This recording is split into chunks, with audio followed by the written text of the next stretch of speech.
Fala aí, rapaziada, ligado no Leitura da Rodada. Tô aqui com meu amigo Caio Torres mais uma vez. Fala galera, beleza? 25ª rodada do Campeonato Brasileiro já está chegando na sua reta final. É isso aí. Então vamos falar aqui como é que foi mais uma rodadinha, né?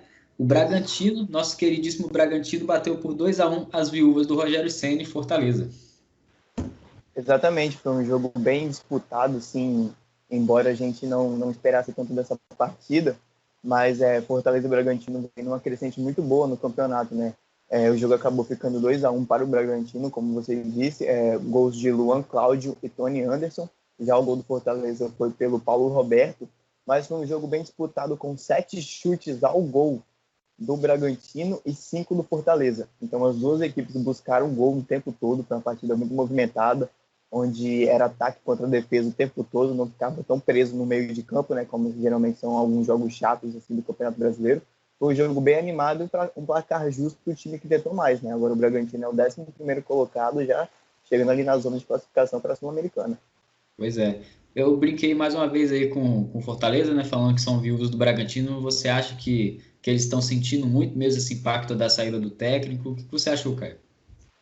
Então, eu acho que foi uma perca muito grande pro Fortaleza, né? Porque o Rogério Ceni tinha criado a sua história lá no Fortaleza com títulos, tanto nacionais como conquistas internacionais, como a vaga que eles conseguiram inédita para a Sul-Americana e tal. Jogaram até bem, não conseguiram o título, mas foram guerreiros, sabe? E lutaram bastante. E o Fortaleza com certeza perde muito, né? Ele já vem aqui há 3 jogos sem perder. Nos últimos 6 jogos teve apenas uma vitória. A gente sabe que nos últimos 6 jogos o Rogério Ceni já estava no Flamengo, né? Então, assim, só os números já apontam que foi uma perca significativa para o time de Fortaleza. Pois é. Outro clube que tem sofrido muito, né, com mudança de técnico e com saídas de jogadores é o Atlético Paranaense, que perdeu mais uma vez, dessa vez para o Atlético Mineiro.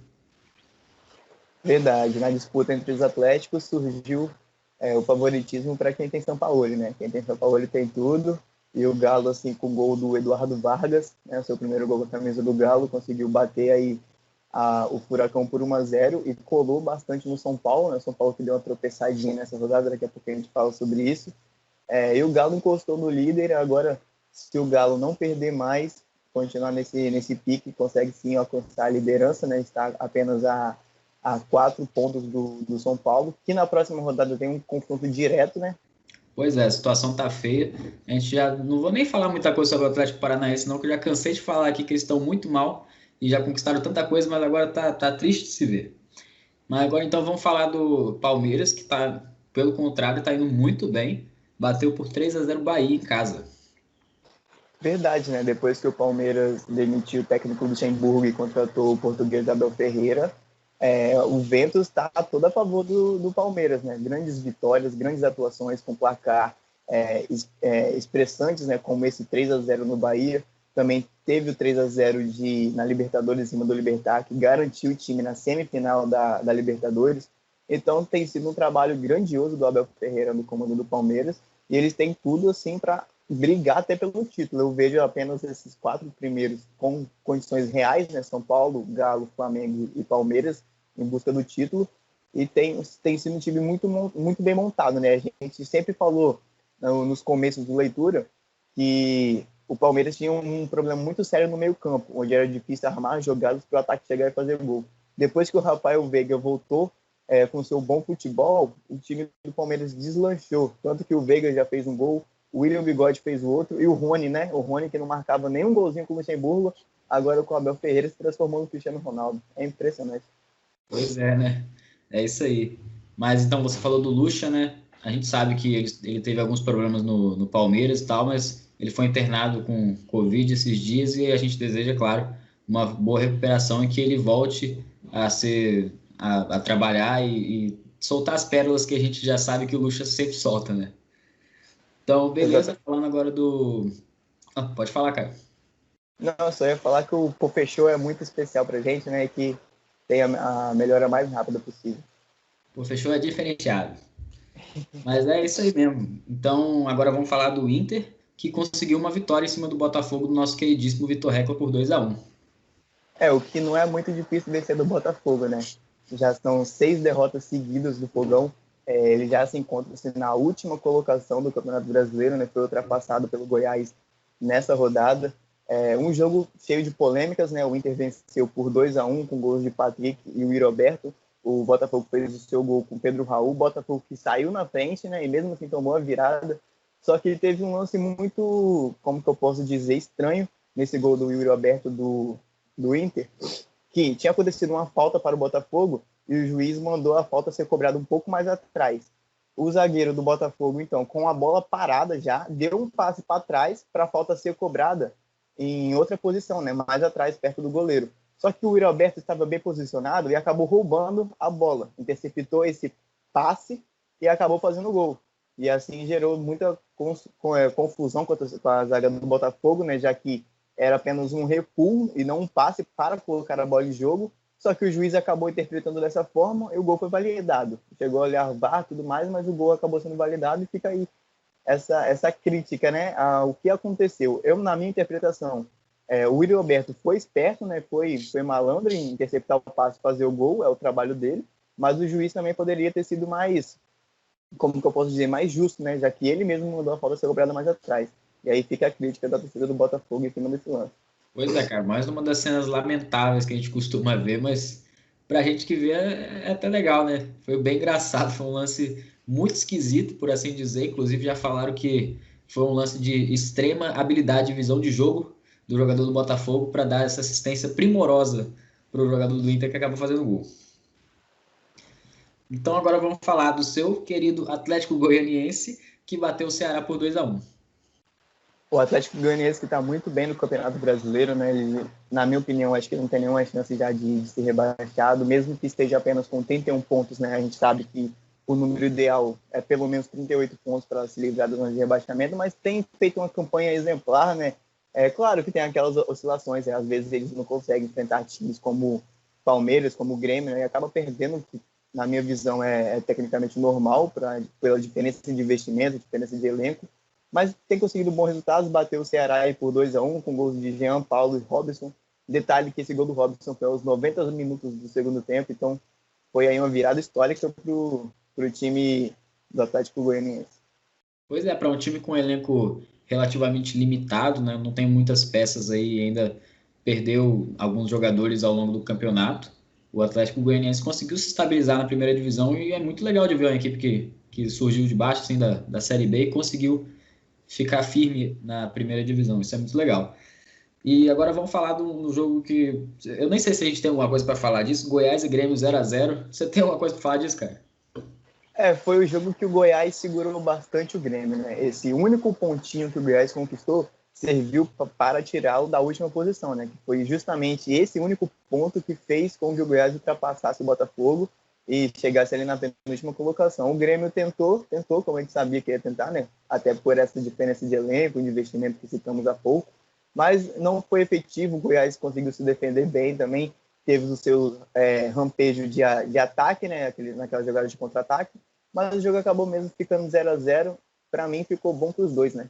Então agora vamos falar da amassada que o Flamengo, você conhece esse time, cara? Rapaz, eu conheço só alguns jogadores desse time. Tem um tal de Gabriel Barbosa que destrói qualquer coisa que vem na frente dele. O cara realmente é um monstro e voltou e marcou 2 gols, né? Claro, os 2 gols de pênalti, mas a categoria que esse cara teve para bater os 2 pênaltis do mesmo jeito, no mesmo canto, foi realmente surreal. O outro gol foi feito pelo Gerson e até o Felipe Luiz fez gol nessa partida, né? Que foi um dos grandes destaques aí. O Flamengo voltou a fazer esse bom jogo, né, o bom futebol que a gente via tanto na era do Jorge Jesus. O Rogério Ceni que falou que ia deixar o Bruno Henrique mais à frente, né, com o Domi. O Bruno Henrique voltava muito para marcar o lateral e com isso o Flamengo perdia o seu poder ofensivo, né, já que se o Bruno Henrique está do meio para frente, a chance de ter um contra-ataque muito veloz é de 100% ou mais. Com ele tendo que puxar lá da zaga e correr até o outro gol, já fica mais complicado ter uma jogada de ataque, né? Então o Rogério Ceni entendeu isso, colocou o Bruno Henrique na sua posição, mesmo ele não ter feito gol, e, na minha opinião, ele foi o melhor jogador da partida. Os seus lances serviram para o gol de Gerson, para os 2 gols do Gabigol, fez a jogada do gol do Felipe Luiz, então com certeza o Bruno Henrique destruiu mais uma vez. Rapaz, eu queria destacar aqui que você não deixou de eu terminar de falar, você já se empolgou tanto aí com a vitória do seu time que embalou, né? Mas realmente foi uma grande vitória em cima do Santos. Realmente o time do Flamengo jogou muito bem. E é só mais uma amostra de que é importante dar tempo para os nossos técnicos, né? O Rogério Ceni não vinha de bons resultados, não estava convencendo. Sabe? Foi praticamente, sabe aquele sub-16 que ganhou do Internacional umas rodadas atrás por 2-0? Foi praticamente o mesmo time que enfrentou o Flamengo nessa rodada. Então, tinha muita molecada, muito menino de 17, 18 anos. Tanto que o Santos estreou um novo jogador com 15 anos apenas, agora me fugiu o nome dele da cabeça, mas 15 anos era muito novo para estrear no Campeonato Brasileiro, né? Então, a molecada foi em peso assim, enfrentar o Flamengo e, tipo, na minha opinião, 4-1 foi justo, sabe? Foi o que o Flamengo podia fazer e fez. 15 anos, hein? 15 anos tava fazendo o quê? Jogando FIFA. Tô fazendo até hoje. Mas é Não mudou isso. muita coisa, não. Então agora vamos falar da vitória do Corinthians por 1-0 no clássico contra o São Paulo. Os Coringas do Diniz, infelizmente, não conseguiram fazer sua mágica hoje. Dessa vez não deu certo e ainda para piorar a situação do São Paulo, o Luciano acabou sendo machucado, né? Vai ficar aí pelo menos uns 3, 4 jogos fora. O Corinthians que fez a proposta do Corinthians, né? A gente sabe que o Corinthians faz 1-0, fecha a casinha e ninguém consegue furar a defesa. Isso aí vem desde a época Tite, desde a época Carille. E é o estilo do Corinthians e não tem como mudar. 1-0, gol do Otero, fechou a casinha e abraço. Vitória garantida. É isso aí. Ao maior estilo Corinthians, como você bem disse. Agora vamos falar aqui da vitória do Sport contra o Coritiba. O gol do seu ídolo, né? O ídolo do Fluminense, o ídolo do Cruzeiro. Thiago Neves fez o golzinho do Sport, que garantiu que o Sport subisse algumas posições na tabela, né? Ele que estava sendo assim ameaçado para cair para a zona de rebaixamento. Com esses 3 pontos, deu um respiro, chegou ali a 28 pontos. Eles que já vinham de 4 derrotas consecutivas, então com certeza foi uma vitória bem importante assim para o Sport, com um gol do seu amado, querido Thiago Neves, né? Eu acho que a torcida do Cruzeiro deve amá-lo muito mais do que você. Pô, se não ganhar do Curitiba também, pelo amor de Deus, né? Quem sabe essa aí. Mas é isso, né? O cara aí, o Thiago Neves, eu não sei nem o que falar dele. Eu espero que seja feliz, muito longe do Fluminense, se Deus quiser. Mas, mas eu acho que a torcida do Cruzeiro tem esse sentimento muito mais acentuado do que eu tenho. Com certeza. Só perguntar pro Greg, né? Isso aí você não tem a dúvida.